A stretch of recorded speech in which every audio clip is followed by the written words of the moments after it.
Halo teman-teman, dan kali ini kita akan membahas satu konsep yang cukup penting dalam menyusun solusi arsitektur atau software arsitektur, yaitu memodelkan sekumpulan diagram yang kita butuhkan. Dan kali ini konsep yang saya terapkan adalah konsep berbasis Agile Modeling. Agile Modeling adalah konsep melakukan pemodelan yang just in time, artinya kita nggak perlu buat banyak model, kita nggak perlu buat semua model, kita hanya fokus pada model-model yang perlu kita pahami. Kita hanya fokus pada model-model yang perlu kita kembangkan. Asumsinya teman-teman membuat model ini bersamaan dengan aplikasi DevOps model seperti Jira ataupun Azure DevOps. Jadi asumsinya teman-teman punya counterpart di sana yang berisi sekumpulan requirement, product backlog, dan sebagainya. Kemudian untuk mendetailkan, teman-teman bisa menggunakan model Agile Modeling. Yuk kita akan bahas komponen-komponen Agile Modeling di video kali ini, kemudian di video selanjutnya kita akan bahas satu demi satu untuk membuat diagram yang benar dan baik. Yuk kita bahas beberapa diagram yang perlu kita kembangkan untuk melakukan Agile Modeling, ya. Terutama pendekatan yang kita gunakan adalah pendekatan Extreme Programming ataupun Scrum.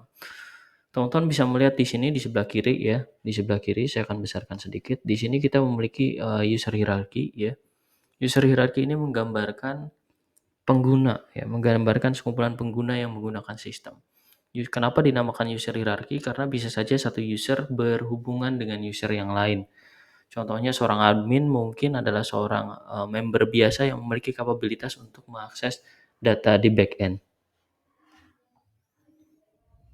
Di bawahnya ada business flow diagram. Business flow diagram ini adalah sebuah proses secara keseluruhan bagaimana sebuah bisnis itu dijalankan. Jadi seperti whole picture of the system. Kalau kita bicara e-commerce ya mungkin dari penjualan, pembelian, sampai pengiriman dan juga penerimaan barang. Jadi business flow diagram ini big picture, jadi sangat penting banget untuk sebuah aplikasi untuk kita pahami gambaran besarnya seperti apa. Kemudian di bawahnya teman-teman bisa lihat ada yang namanya business process. Business process ini intinya tidak lain tidak bukan adalah sebuah diagram alir yang menampilkan bagaimana sebuah proses tersebut dilakukan. Contohnya kalau di business flow diagram ada sebuah kotak yang namanya penjualan, maka bisnis proses ini akan ada satu diagram yang fokus ke penjualan. Bagaimana produk dicari, di filter, dan sebagainya. Lanjut di bawahnya kita bicara solution arsitektur. Solution arsitektur ini terbagi menjadi dua ya, satu diagram komponen, satu diagram deployment. Diagram komponen itu berbicara bagaimana sebuah komponen satu dengan komponen yang lain berhubungan. Sebagai contoh Anda membutuhkan content management system berbasis Umbraco misalnya, kemudian dia harus berkomunikasi dengan web service yang teman-teman kembangkan berupa web API, terus dia juga harus berkomunikasi dengan third party environment atau third party API misalnya Twitter ataupun weather system. Itu yang disebut dengan komponen diagram. Selain itu ada juga deployment diagram. Perbedaan dengan komponen diagram dan deployment diagram berbicara arsitektur deployment suatu sistem setelah itu jadi. Di mana Anda letakkan CMS-nya, apakah di Cloud App Services, apakah di on-prem, atau di pihak ketiga. Jadi deployment diagram itu bicara bagaimana nanti sistemnya akan diletakkan, sementara komponen diagram bicara komponen-komponen yang ada di sistem tersebut. Berikutnya yang saya sangat sukai adalah data modeling. Data modeling ini memodelkan data, ya.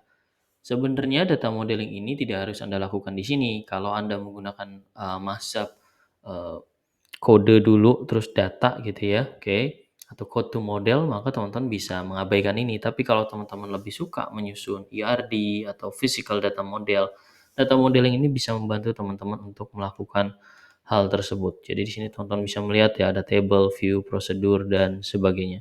Ya, jadi data model itu ada di bagian ini. Ya, jadi teman-teman bisa bayangkan betapa pentingnya data model yang ada di sana. Kemudian yang berikutnya adalah information architecture. Nah, ini information architecture apaan sih dan apakah perlu information architecture? Information architecture itu penting banget kalau teman-teman punya aplikasi yang basisnya information system dan di sananya dibutuhkan satu struktur menu yang spesifik, misalnya menu yang ada di aplikasi web. Information architecture juga berbicara aliran informasi. Misalnya ada sebuah foto tersebut mengalir kemana, diproses ke apa, dan sebagainya. Umumnya information arsitektur saya pakai untuk mendeskripsikan sitemap sebuah website ataupun sitemap fitur-fitur sistem informasi yang terbagi menjadi beberapa modul-modul. Dan yang terakhir yang mungkin teman-teman perlu tambahkan adalah low fidelity mockup. Low fidelity mockup ini isinya tidak lain tidak bukan adalah sebuah gambaran ya, sebuah gambaran coret-coret ya atau mockup yang menampilkan tampilan apa yang kita butuhkan dan apa yang akan tampil di sebuah sistem. Low fidelity mockup ini tentu saja juga sifatnya opsional ya, kalau teman-teman sudah bisa langsung mengembangkannya dalam bentuk bukan mockup melakukan proof of concept berupa high fidelity mockup ya nggak apa-apa ya. Jadi itu teman-teman 1, 2, 3, 4, 5, 6, 7, 7 hal yang harus kita buat modelnya dengan pendekatan agile. Di video selanjutnya kita akan bahas satu demi satu ya, sehingga teman-teman pasti memiliki kemampuan dan keterampilan untuk membuat model yang baik dan benar. Terima kasih.